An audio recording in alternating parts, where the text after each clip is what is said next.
They told me about her before I ever saw her. The Ashwick headman, walking me through the border supply count, mentioned her the way you mention a piece of furniture that has survived several storms. Our herbalist. Mira, good woman. You know, the one Rowan left standing. He said it without cruelty. That was almost worse. 10 years, and it had become simply how she was named. I filed it away and thought nothing more of it. I had 17 border villages to inspect before the first frost. Ashwick was the third. Then I came around the corner of the supply lane and saw her in the doorway of her cottage, measuring dried root bundles by the morning light, and the mark on my wrist, dormant my entire reign, a faint silver shadow I had long since stopped noticing, flared so hot I nearly dropped my reins. 43 years old, king of Veldenmoor for 19 of them, and my fated mate was standing in a cottage doorway in a border village, counting yarrow.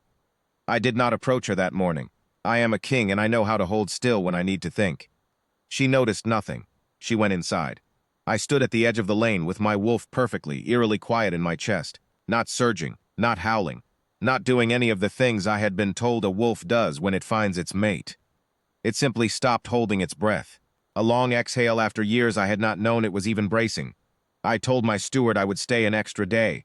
I found a reason to speak with her that afternoon. Her records were part of the border supply ledger. She provided medicinal stores to 3 neighboring villages, and I needed to confirm the winter stock count. It was true. It was also convenient. She met me at her door, composed, unhurried, and with the particular quality of a person who has long since stopped caring whether powerful men find them interesting. She was not performing indifference. She simply had no performance left in her. She had used it all up on something else years ago, and rebuilt herself from what remained. "My lord," she said, and stepped aside to let me in. Her cottage was organized with the precision of someone who had made peace with solitude by making it useful.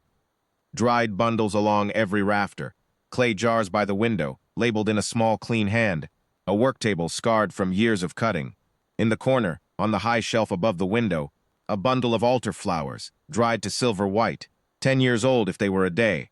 I did not look at them long. We went through the stock count. She answered my questions directly, no elaboration, no attempt to charm or impress. When I asked how she had established supply agreements with the neighboring villages, she said, "I asked them what they needed and then provided it. That is usually enough." I believed her. My wolf was still that strange, still. Not silence, presence. The way a room feels when someone you have been missing for a long time finally walks into it, and you did not know until that moment that you had been missing them. I did not tell her about the mark. Not yet. I owed her more than a stranger arriving at her door and announcing destiny. She had already had one man decide her future without asking her. I would not be another. I thanked her for her time. I left. I sat in the headman's spare room that night and looked at my wrist, where the silver shadow had warmed to something almost gold, and thought about a woman who dried her altar flowers and kept them on a high shelf, not in a chest, not burned, a shelf where she could see them. That told me everything. She had not forgotten, and she had not made herself forget. She had simply decided the grief would live in her house as a quiet thing, not a ruling one. I have governed a kingdom for 19 years. I know what it costs to make that decision and hold it. She came to the village square the next morning to deliver the week's medicinal supply to the distribution cart. So did Rowan. I had learned his name from the headman. He had returned to Ashwick the previous year. His first mate had left him, the headman said, with the same lack of cruelty with which he had told me everything else. Rowan had remarried within the pack. A quiet woman. He did not look at Mira when he crossed the square. He was careful not to. I was standing at the edge of the square when she came through the gate with her supply basket. She saw me, gave a small nod, the polite acknowledgement of a woman who has learned to take powerful men in stride, and turned toward the cart, and then both our marks blazed, not the flare I had felt the day before. This was open and total and gold, both wrists, both of us, in the middle of Ashwick Square at full morning light. She stopped walking. She looked down at her wrist. She looked up at me. The square went quiet. I crossed to her. I did not think about it. There was nothing to think about. I stopped 2 feet from her, and I went to one knee in the dirt of the village square, the way I would kneel before no one, and I looked up at her and said, "I did not know you existed until yesterday. But my wolf has known since before I was crowned. I am sorry it took this long to find you." She looked at me for a long time. I was aware of the square around us, of the headman at the supply cart, of the women near the well, of Rowan standing at the far edge of the square, very still. I was aware of none of it in any way that mattered. You could have told me yesterday, she said. About the mark. Yes. Why didn't you?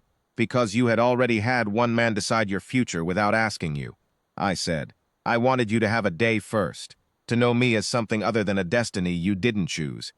She was quiet for another moment. Her wrist was still gold. That was considerate, she said. I am occasionally considerate. The edge of her mouth moved. Not quite a smile, the precursor to one. The thing a face does when it is deciding whether to allow it. I'll need time, she said. I have a life here. I know. I'm not asking you to leave it today. What are you asking? Right now, I said. I'm asking you to let me stand up. My knee is in the dirt. She laughed. It was brief and quiet, and it was the first entirely unguarded thing I had heard from her. Stand up, she said. I stood. She held out her hand, not quite offering, not quite withholding. A question. I took it, and the marks flared brighter, and then settled into a steady warm gold. And my wolf exhaled again, longer this time, all the way to the end of something. The square stayed quiet. The headman had forgotten entirely about the supply cart. Rowan had not moved from the far edge. I did not look at him. I had no reason to. He was a man who had made a small choice and lived a small life, and that was its own completion. She walked me to her cottage gate when I left that afternoon to continue the inspection circuit. I would return to Ashwick in a fortnight. We had agreed on that much. At the gate she paused and went back inside for a moment. When she came back out, her hands were empty.